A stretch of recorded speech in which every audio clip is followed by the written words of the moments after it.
Hi, hello creatives, welcome back or to my channel. My name is Lindsay and today we are finally diving back into my collaging journal.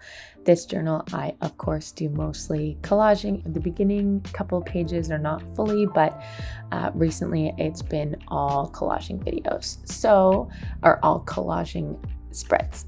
Anyways, what my first step that I do, I always flip through a magazine. I tend to like to stick to one or two, and I will flip through the magazine, pull out all of the pages as you see here, and then I will then go into each page and pull out, what actually drew me to that page and why I pulled it out of the magazine, and then I will cut out what I want from that page.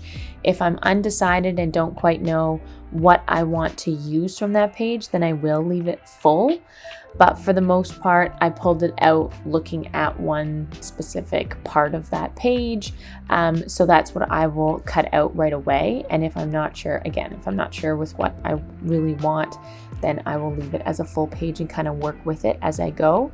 As you see, I wanted to really use the purple and red parts of the watch background. But first I want to mention, when I do go through the magazines, I tend to look for, certain words that pop out, different people that are in good positions that I kind of want to use, or big faces like what I'm cutting around right now.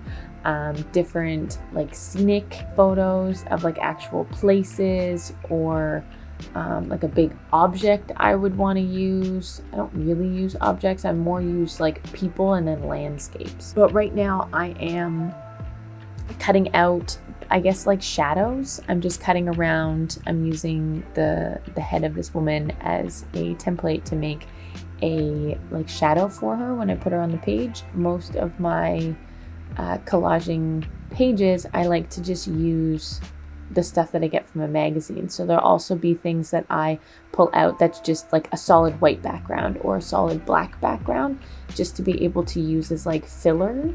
And this particular page, I also included some pages from a dictionary that I just got from the dollar store for $1.25. So a very affordable type of journaling, in my opinion, because magazines aren't very popular anymore, but they're very easy to get your hands on, in my opinion anyways. But so yeah, I like to pull out different background pages or background colors, and as well as I love the look right now of the dictionary writing look, so that's why I wanted to include that in this page as well. As you saw from my constant contemplating, where I was trying to use those pictures of the watch background and it just wasn't looking right with these two women heads, so I just didn't bother. I ditched that choice very quickly. Anyways, so throughout when I'm doing the collage page, and if I notice that there's something that I still want, or there's something that's kind of missing, if I want something to be very symmetrical or balanced on either side, I want to make sure that I have something that is in relation on both sides to make it more cohesive and stuff. So I tend to go back into the magazine throughout the time of me journaling, because you can't always expect that you're going to get everything right from the beginning. And I also, a lot of the times, do not use everything I cut out or everything I pull out from the magazine, because sometimes things just don't go, and sometimes I don't think it looks right with everything else, or I just don't want to use it. It just doesn't fit.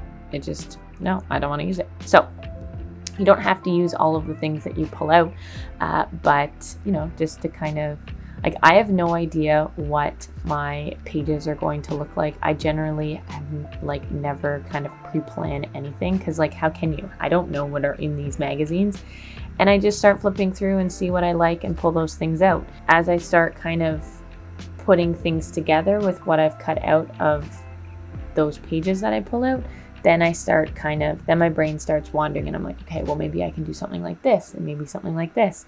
And that's basically where my brain goes. So here I wanted something circular, and so I cut out this kind of like little small scenic thing. But I mean, as you just saw, this circle started out quite large. I don't know why, because as you can see from my spread, there's not much room to put something that large on my page. So I cut that circle down quite small, and then I had to go back in to get the brown circle, like the rocky circle for the right side, because again, I wanted it to be balanced, and I guess it's kind of symmetrical but reversed, but I wanted it to be balanced, to have the same kind of clusters on both sides. I really like this. Was probably one of my favorite pages, and I think it came together fairly quickly, but I mean, I think it still took me I want to say this took me like 45 minutes. But now I'm at the end, like I'm approaching the end. My doodling stage is always the last part, to kind of fill in any of the empty space and kind of draw on the either these black corner pieces or on the actual women or, you know, people that I have. But I fill in these black like I guess background things that I added as like filler. They seem to be missing something, so that's why I added the lines on them, and I actually think I really like it. Looks so much better in my opinion.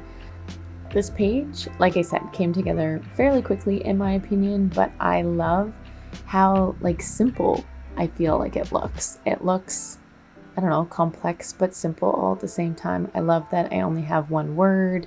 I don't do any journaling on these types of pages or anything. I just tend to add little doodles and take everything I can from the magazines itself. And I think, I love this.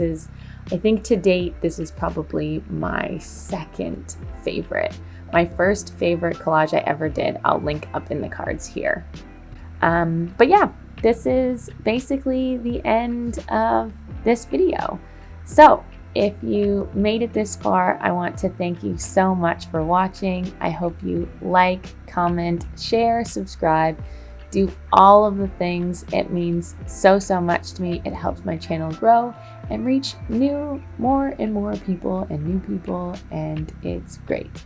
So again, thank you so much for watching, and I will see you next time. Bye.